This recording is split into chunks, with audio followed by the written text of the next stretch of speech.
And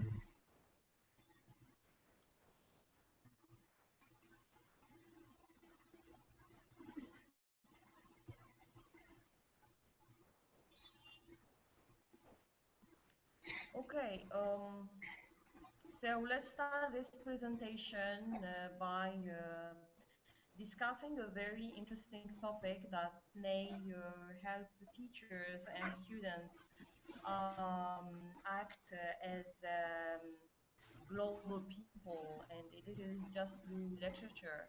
The presentation, this webinar is about using literature effectively in teaching people how to be intercultural and also global citizens. Lighting candles in literature, echoes and reflections. By the end of the webinar, we hope that people, teachers, especially teachers, can share their ideas, their techniques of using literature creatively. Um, Literature works with the imagination, experiments, hypotheses, secrets, feelings, thoughts, beliefs, and magic. So this is what I think of when I think of the word of literature.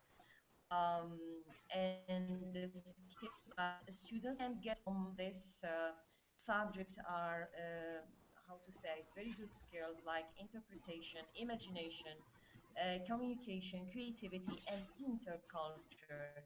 These are the main skills that students can get when literature subject, literature works are really used in a very effective ways.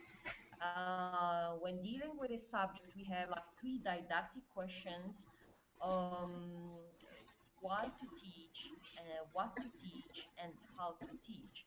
These are very fundamental questions when we want to use literature in teaching.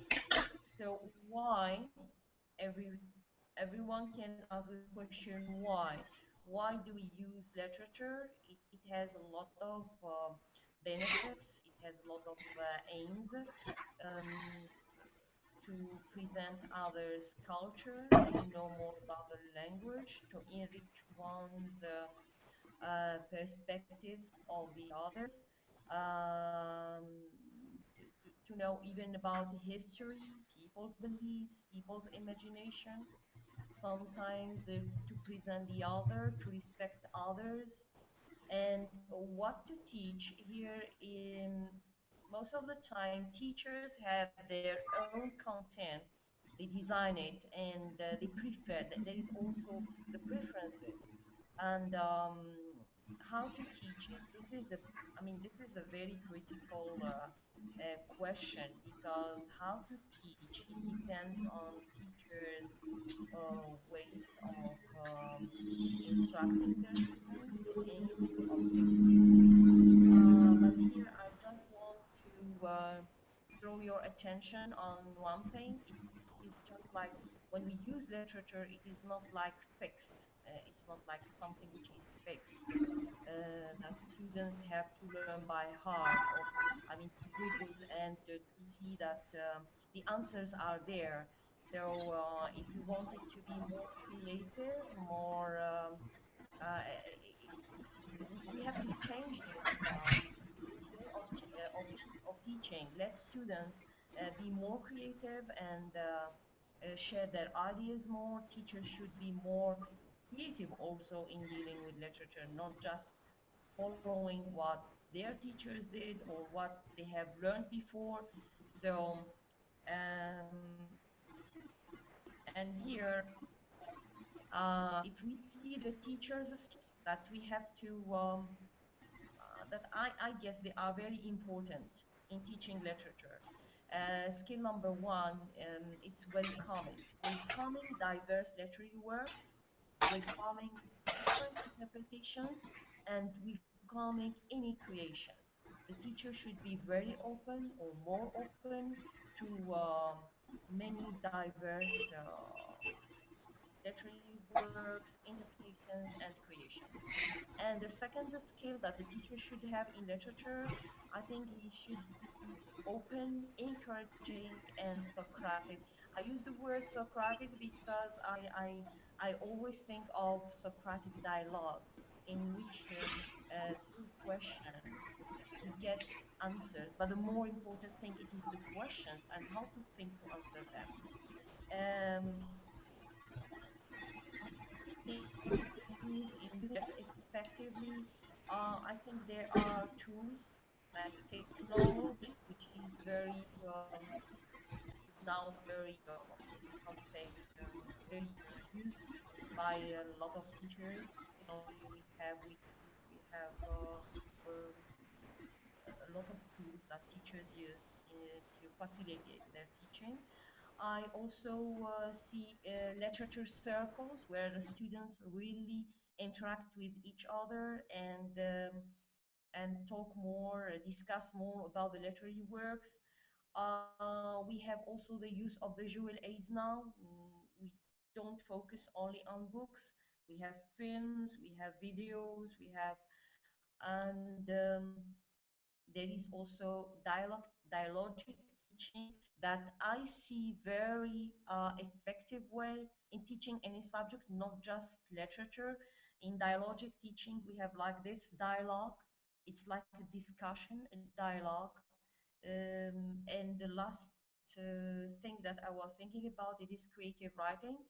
I know that when students are given opportunities to write, it's not like the perfect work, but they are trying their best, and we have to encourage them to write.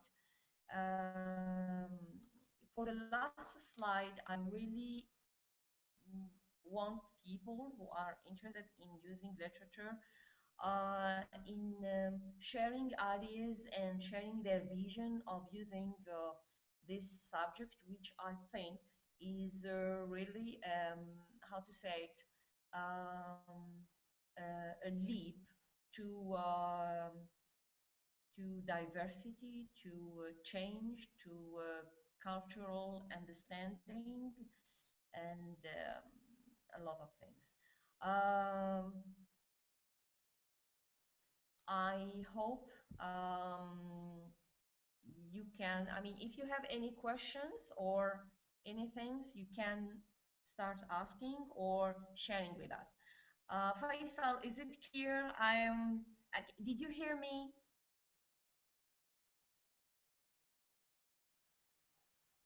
I can't hear Ye- you.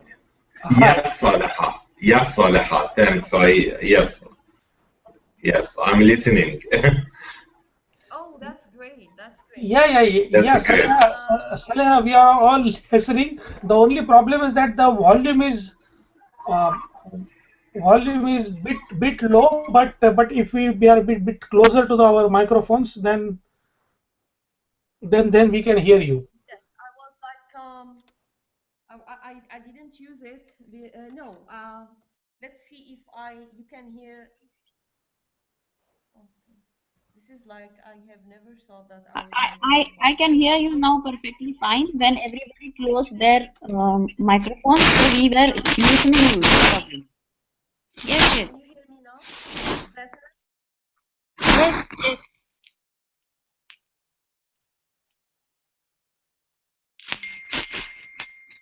Is it better? Yes, I think. Yes, Saleha. Oh, did you hear me before, Faisal? Was it Yes, clear? yes, I did. Yes, Oh, okay. yes. Okay. That's great. That's great. So, Hiram, did you hear me? I think there is a problem here. I don't know. Um, no, yeah, okay, please continue. It's perfectly fine. Okay. Saleha, what we are doing is everybody is keeping their microphones on mute so that we can hear you better. If we keep our microphones on, then we can't hear you. But we are hearing you, so don't worry about it. Okay. Okay. That's And great. by the way, we are recording this session, so everybody is right now. There are many people who are directly watching it, and they will be asking questions over YouTube and as well as on our website. Okay. So let's continue. Yes. Okay. Okay. So, Um, I would like here to share with you some techniques that I have used when dealing with literature, not as a subject but as a resource. So uh, we have dealt with a story called The Necklace by Guy de Maupassant. And in this story, it is about a woman who is very demanding, and uh, she wanted from her husband a necklace and a dress to go to the party. And now he got for her the dress, but for the necklace she borrowed it from her friend. It was very expensive, that one. Uh, and after the party, she lost the necklace, and they were obliged to work for like more than 10 years because they had to borrow money and to buy that necklace for her friend. After 10 years, she met her and she found her that she was a poor woman, not like before. And she wondered why. I mean, you became like that. And she said that because of the necklace, we had to buy for you one. That's why I'm. And her friend told her that, but it was not. It was just imitation. It was a fake. It was fake. The story, we shared it with the students. It was like they were very surprised. But what I did is I asked them, because we use pictures in teaching those stories. So I changed the pictures from the French setting to Algerian setting and Arab setting. And I asked them to reimagine the story through Arab eyes. And anyone who is not familiar with Arab culture, I mean, I think that they are going to be surprised. But, students, females and male students, they had the same vision of that Arab woman who asked for the necklace or for the dress. She was like, how to say it, submissive, especially when she lost the necklace. Her husband became how to say it, more aggressive. He didn't, he started not to respect her because she made a mistake. And I mean, what made me like, um, most of the students share the same ideas, the same cultures, and even they have chosen names that that deal with, like, Faisal is an Arab man, he can understand this. The names like Mahjuba, like Atalia, like these names are just to, they symbolize women that are like veiled, and why I wanted, I mean, I said that if it was in a multicultural context, it would be more effective, because in my class I had three students from other African countries, from Congo and Madagascar. The way they viewed the story through their culture, it was very different from the Arab world. And they didn't hesitate in using like intimate words, and they didn't have the bad end that Arab people, Algerian people had, like divorce. I mean, the divorce, like, but they were like very different, and they were using a lot of sayings, a lot of proverbs, that because the African culture is more, how to say it, more oral. It is through stories, and they were very, I think they were very talented in that. Um, so here, it is just a way of using literature to present the other, and it's like playing with pictures, showing them pictures of that people, of those people, and they start imagining and giving or trying to show the culture of the other. And the main point here, because we shared what the African students have done, it's that yes, sometimes it makes us laugh, because, for example, one of the African students, he said that the woman told her husband that she needs a necklace and a dress, and he said just one of them. And she said, "Have you ever seen burning someone and leaving his toes outside. It was like funny, and it was funny, but it's like respecting others' culture, respecting others, and also to know others' beliefs and thoughts. This is one of the ideas here. It is to use literature as a vehicle to present the other.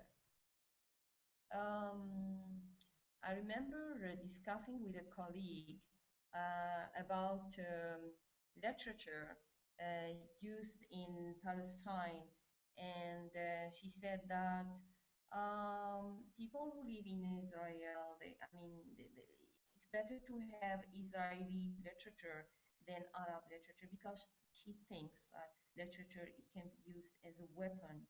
So I could understand at that time that really literature is why she mentioned that because it's literature presents identity, it presents culture, presents beliefs. So and this is another way of colonizing people. It is preventing them from their literature, their heritage, cultural heritage. Um Uh, there are a lot of techniques that I use, so I just want through this webinars, teachers who are really interested in, they are not obliged to be like, I'm not specialized teaching literature, no, but I'm just using it effectively in, uh, in teaching the students or in making them more aware of other cultures or in making it more creative. Sometimes I use drama and I just make some changes in some parts of the work. So and I let students, I mean, guess and imagine and finish that work. Sometimes really they do it in a very surprising way, really. Um, so I'd like to ask Faisal if Faisal, what do you think? Uh, you remember? I can't hear you, Faisal. You Yes, remember Salaha. when we had that talk with Hagi, not Hagi, Karen, I think, and Yes, she talked about literature can be a weapon. You remember that? yes, I remember that, and you know, sometimes people don't. I don't know. I do not agree with this. I think that literature can be a bridge between different nations and different cultures. Yeah. I can tell you that as I taught literature to high school pupils, and here, according to the curriculum that we have, in literature is taught any piece of literature. And if we teach any literary piece, there should be 6 stages. Of course, you can step 1 or 2 of them. The first one is a pre-reading, and you introduce the literary piece. After that, basic understanding, then analysis and interpretation, post-reading or bridging text and context, and after that, reflection. Uh, Last year, I taught a group of high school pupils the story The Enemy. Uh, I chose this because it is relevant for my pupils who are Arabs living in Israel, and there is a lot of conflict here. And the story is about a Japanese doctor who studied in the United States before World War II. And after graduation, he went back to Japan, and during the war, he treated the dictator there. He was the doctor of the dictator, and there he lived near the shore, and there was an injured American soldier, and he had to treat him as a doctor. On the other hand, as a Japanese person, he had to be loyal to his country and tell the authorities about that American soldier. There was, he had a conflict, and at the end he treated the soldier and let him go. Pupils really like this story. And since we talked about people from, let's say, since we talked about Japanese and talked about Americans, they could understand the message of the story. And I'm sure that they also now understand the message that we have to treat others. We have to treat people as people, not as enemies, first of all. This is what my pupils at least told me at the end when they wrote their reflection about the whole process that they underwent. Yeah, yeah. Yeah, that's great. I haven't read the story. I will read it. I'm sure I will read it. I will share it with my students. That's great. Yeah. I can email it Uh, to you if you like. I have it yes, on my please. computer. Yeah, Okay. that's great. Yeah. You know why I always think that in literature we should try all literatures. Why not? And make people make students see the other. I mean, through the work of literary. Saleha, will you please be little bit loud? Yeah, because whatever is said in literary work can be claimed to be experimental, hypothetical. I mean, it's like imagination. So no one can tell you that this is true or false, or because this is literature. I mean, what we can write whatever we want, of course, uh, respecting also the other. I mean, if you use literature to, I cannot, for example, teach literary works where the insult or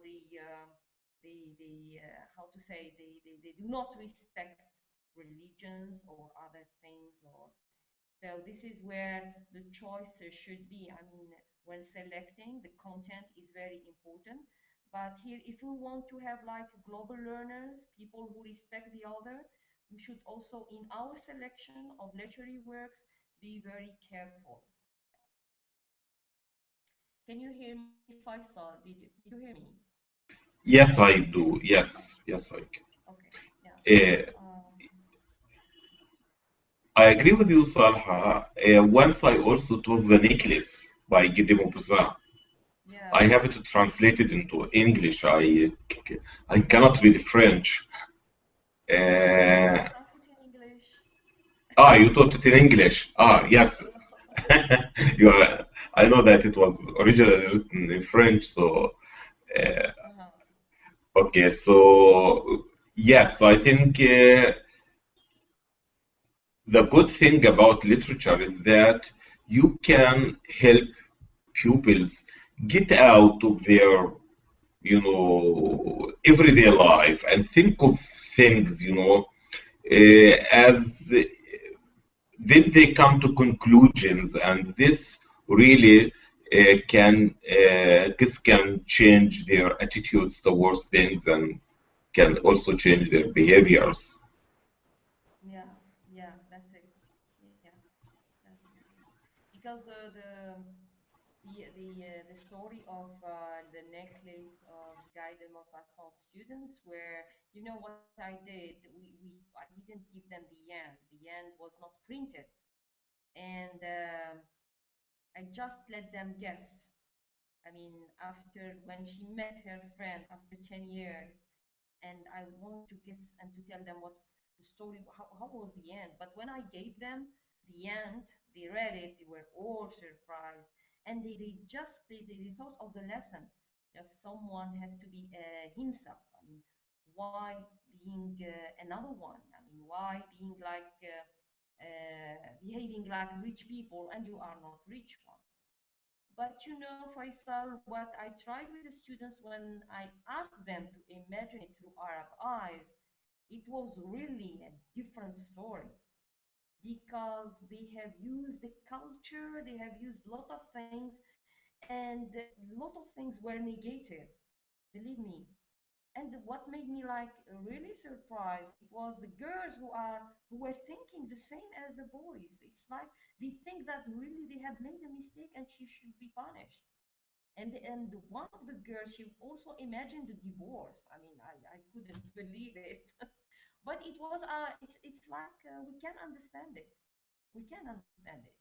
The African students who were from other countries, we really learned a lot from their way of seeing things and using the proverbs and sayings because it is in their culture. Um, I just wanted to focus on another point, which are the teachers' skills that that I think that they are very. I have already mentioned them. It's here. I focus on 2 points, Faisal. I don't know if you want to add another thing. I focus on welcoming and on dialogue. Welcoming, I cannot, I mean, someone who is using literature, he should be like open to all literatures. I mean, I'm not against teaching Jewish literature, really. I'm not against that. I really want to teach, to let my students know the culture, how people think, etc. And welcoming different interpretations from students is also a skill a teacher should have, because if we direct students in one interpretation, they can Google it, they can find it on the internet, and they are not thinking at all. And some teachers just accept what critics said, but students are also other kinds of critics. They have their own way of criticizing. We should, I mean, welcome this way of looking at things. Creations. I really, I don't know. Sometimes the students are not really they create something. If it's new, if it's not like it's new for the first time you see what they have done, I'm really happy to see that. For me, it's creation. It's I mean, how to say it, excellent or low or average, but it's creation. The second skill that I really, and I think the second skill is very important in teaching, whatever subject you are teaching. The dialogue which is open and encouraging, and I added Socratic because in a dialogue there is like there is this interaction that I find it very important in teaching. Whenever there is this atmosphere of making the students feel at ease, it's very good. I mean, it encourages them to, how to say, to feel free to express themselves and to be creative. Because if you limit students, if you in literature or any other subject, they are going to be guided. They are not, and teaching here would become more teacher-centered than learner-centered. I was thinking of Socratic. Socratic, it's like dialogic teaching. It's making students think while answering. It's like more, how to say it, making people more wiser when they are talking or when they are discussing. And it's just not answering yes or no, or but it is like more. So uh, these are the skills that I really find very important when dealing with literary texts. I don't know if you have other skills you may add, Faisal, or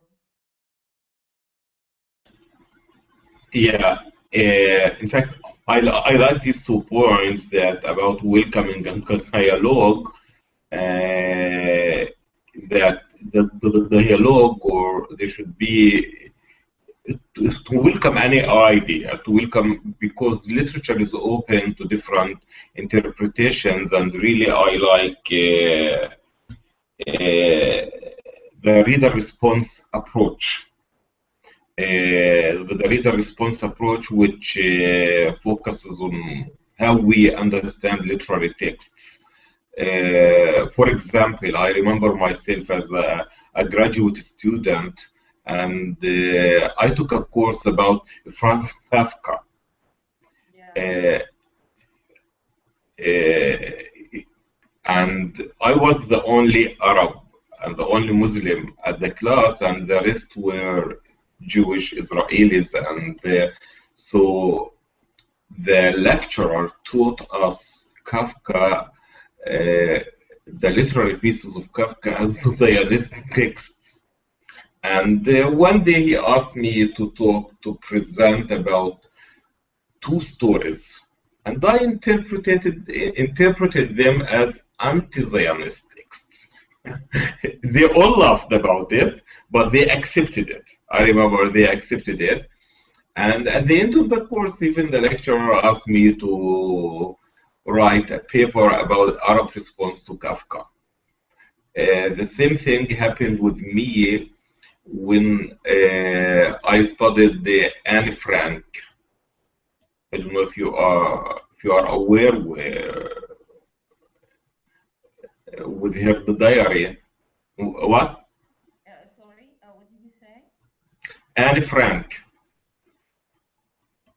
No. Hello? Yes, yes, Frank? Yes. Frank? And yes, Anne Frank. Anne Frank is one of the Holocaust victims, and she wrote her the diary,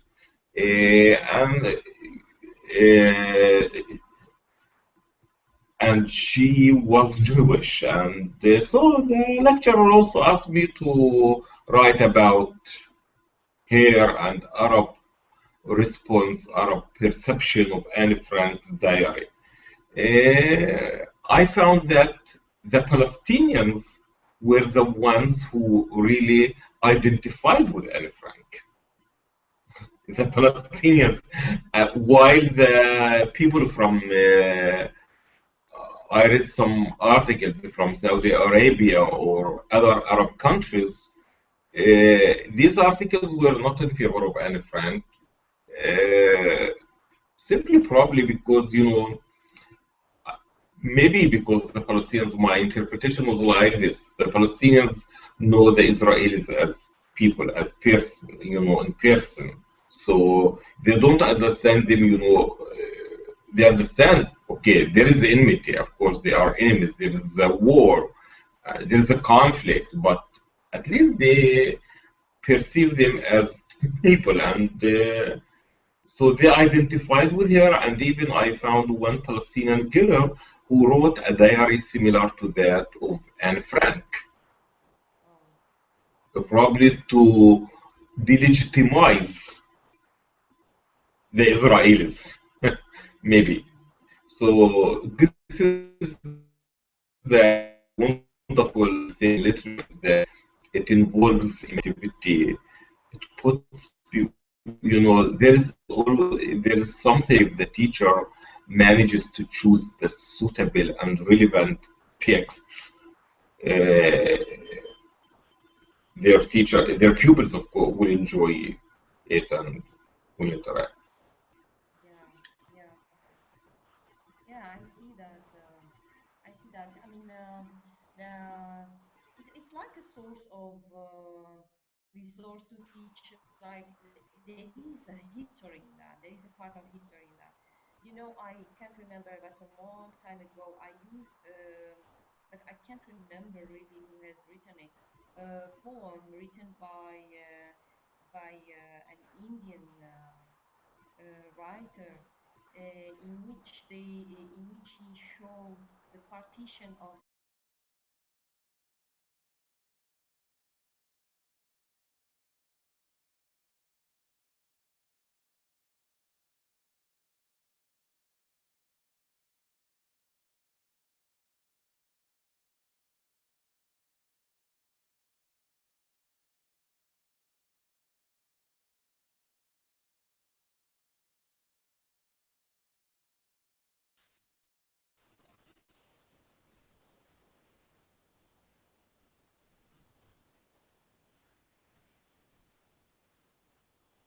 Hello. Yes. Yes. Okay. So there was some disconnection.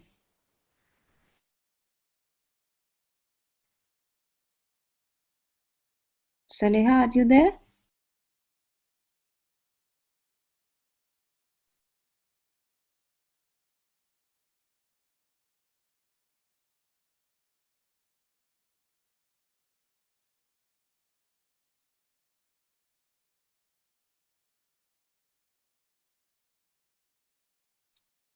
Saleha, are you there?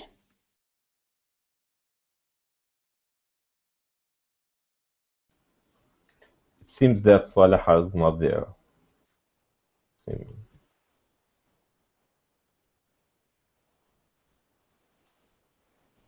Hiram, are you there? Yes, very much. Yes. Yeah, Saleha, you can hear us, but we can't hear you.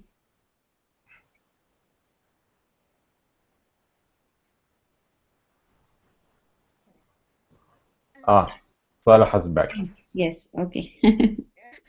I was talking to myself, I think. Can you hear me now? Yes, Saleha, we have our viewers from India as well, and Oh, I would so you were telling about some literature about uh, an Indian who wrote an Indian about the partition of India. yes, Yeah, I so did. please continue on that, and then I would like to ask you some question. So, but you first continue your theme. Okay, so I think that you have missed maybe some point. Um, I was just sharing with Faisal the point that a literature can be like a source of showing some historical facts, but really in a very, how to say it, creative, affecting way. That was a poem that I have forgotten the writer of that poem, but I'm going to share it with you soon. Talking about the partition of India, students, as I told myself before, some students didn't know about it at all because they didn't know the history of. So I had to explain everything, and when I explained the history, I mean the two things what happened when reading the poem, it added things to that. We had now the feelings, we had now how people felt about the partition because we had just the facts. Now look how people felt. It was not, it was like um, when reading the poem you feel like a mother.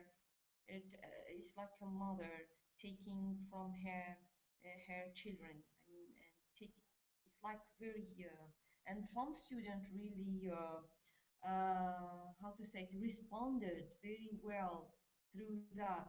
And through that poem we how to say it, we visioned other same stories, same partition in the world, same in Africa, for the Arab world. So it's like something that is repeated. It's like history which is repeating. I mean, for in many parts, and I will share with you the poem, and you may feel and find other things more than what I found with my students. Yeah, great. Thanks for the information and thanks for the presentation. But I would like to ask you something about like what are the methods you think will engage the students in literature? Because at the beginning when you were telling that when you talk about literature or when you teach the literature, it becomes very boring for the students. Yes, Like, for example, I can give you my own example. When I was studying in my bachelor's, and we had this book called Animal Farm for our uh, for our course. But and it is such a fantastic book. But we when we were actually learning it, we found it so terribly boring yes. because the teacher who was explaining us, she never explained us the crux behind it, like the Mm, basic theme of that Animal Farm, like it is based on communism or some socialism or whatever the philosophy behind that.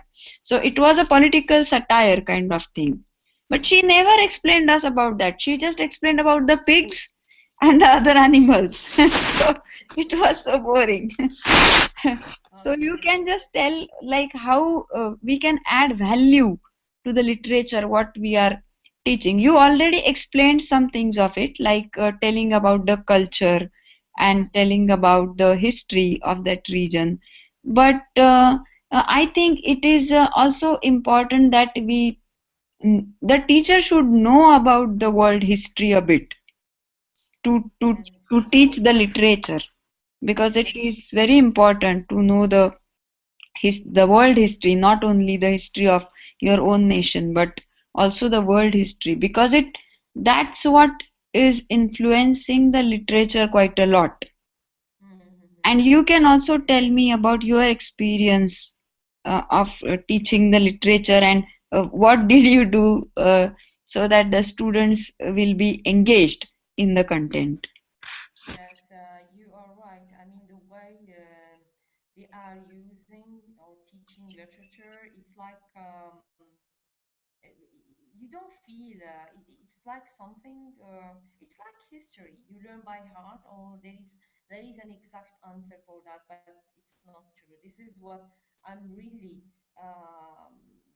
It makes me like how to say think they are making literature as something fixed. I mean, it doesn't change. We have the same interpretation, and because this of the literary theory, literary criticism, and I don't know. This is one side. The second thing is as you said, the teacher who is using literary works, they really should be aware of the the, the, the, the type of writing he is reading, who has written it, for what purposes. It is true to know about it, but if the students have other interpretations or other meanings, we have to encourage them.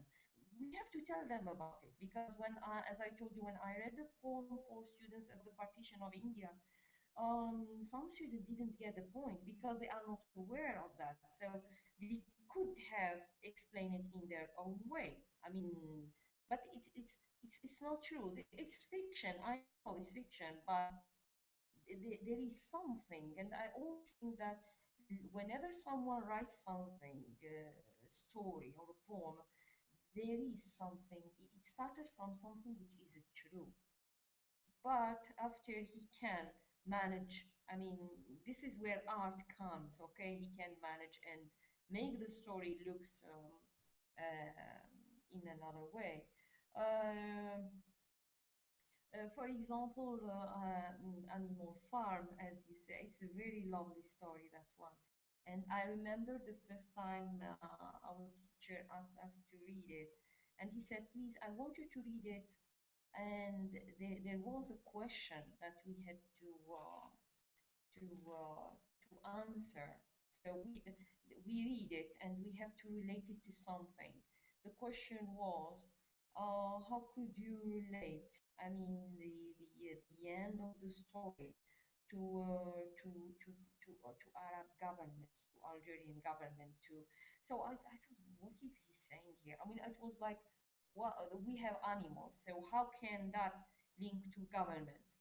So the teacher wanted us to see that. I mean, and I remember there was there was a discussion because he has put the word chair on the board. He wrote the word chair, and discussion was around that chair. I mean, and it was like political.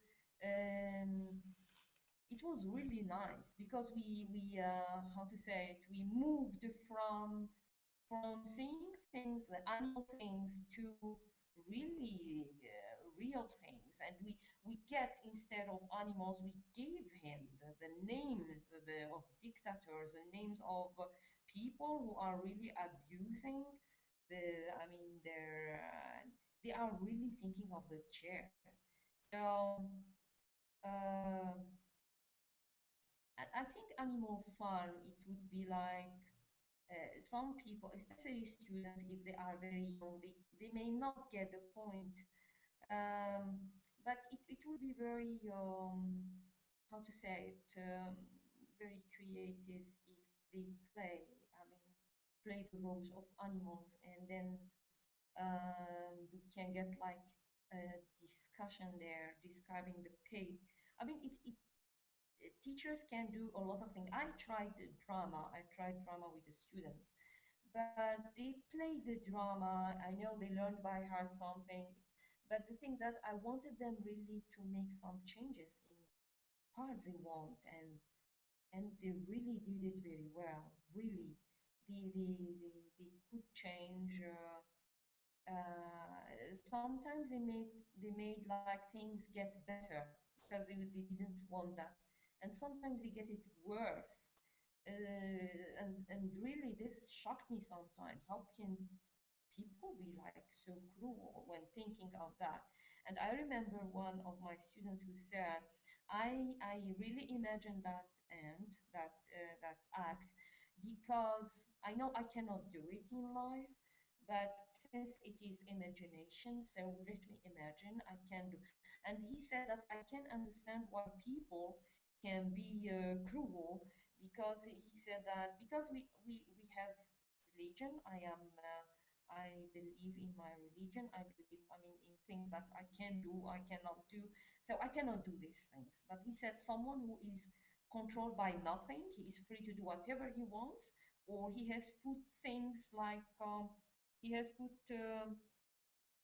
I mean, he has given himself freedom for everything, access to anything, so he can imagine a lot of things. And he said it through drama, through literature, whatever you ask us to change. I mean, he said, I really like to imagine the bad things, the cruel things, because I think here no one can control me. This is like a very and sometimes really they imagine bad things. I can never imagine them, and cruel things.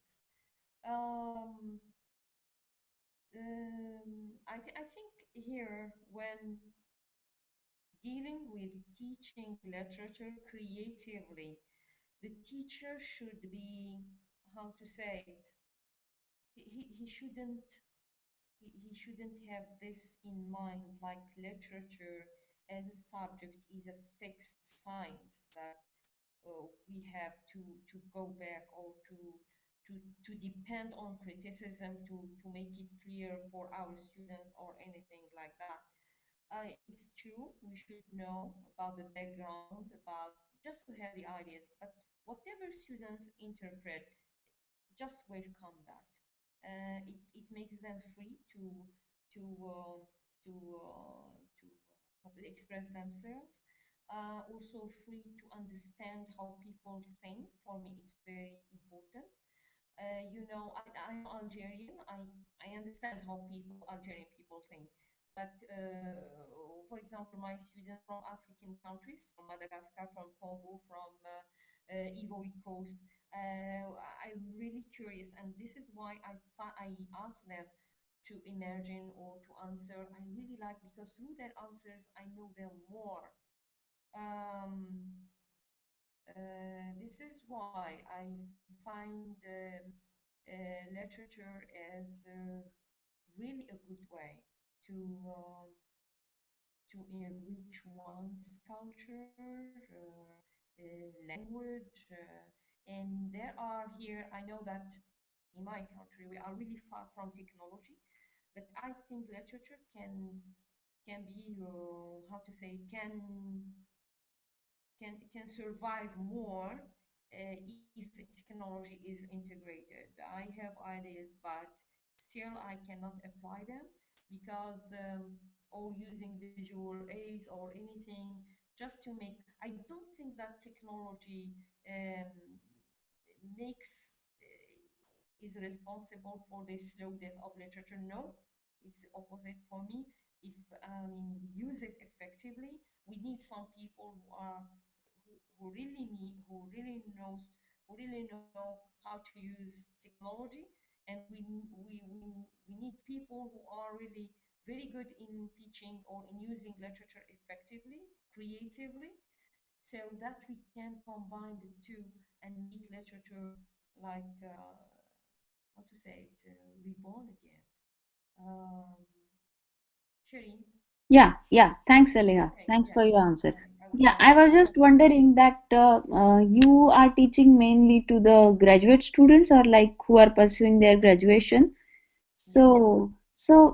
But can the same things will be applied in a, high school setup also, uh, and with more homogeneous group, like for example, all students are from the same city or something like that.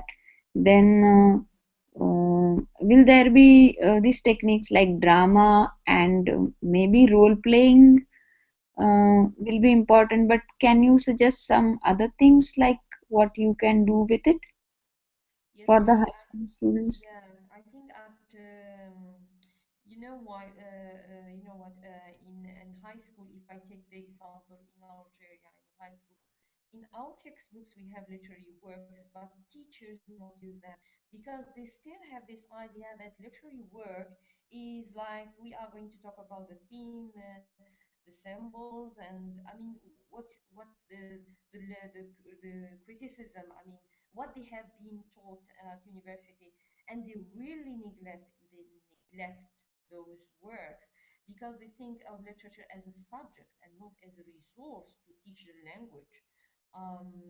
I can, for example, using it in a high school is really, it's like undergraduate level because they are not like they are still but in a conference there was one of in a conference in London, I think in 2009, there was one of the teachers who was really encouraging using literature just for young people, for them.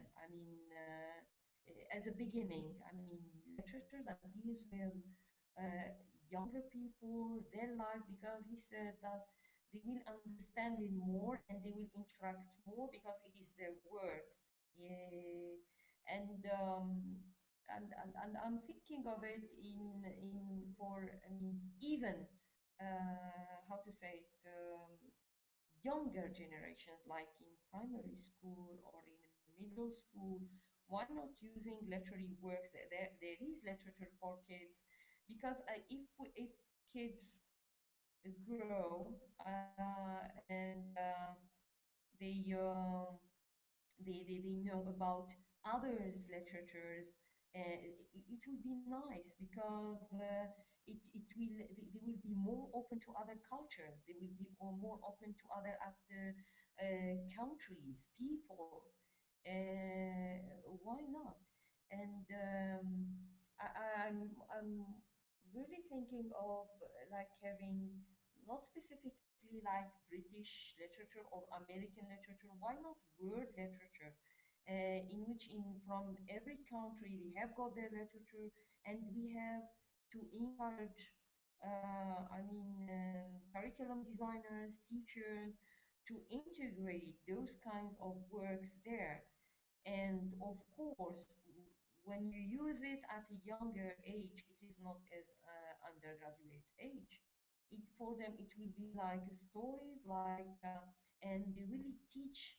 It teaches the students a lot, learners a lot. There are many techniques, and the way of integrating literature at an early age, it's not really easy, I know, but at least it makes people, it's like when you watch a foreign film or foreign cartoon. It's like we have like these big questions. Sometimes we are surprised. Uh, it's different. It's in a written, just written, and what I am thinking of too, teachers.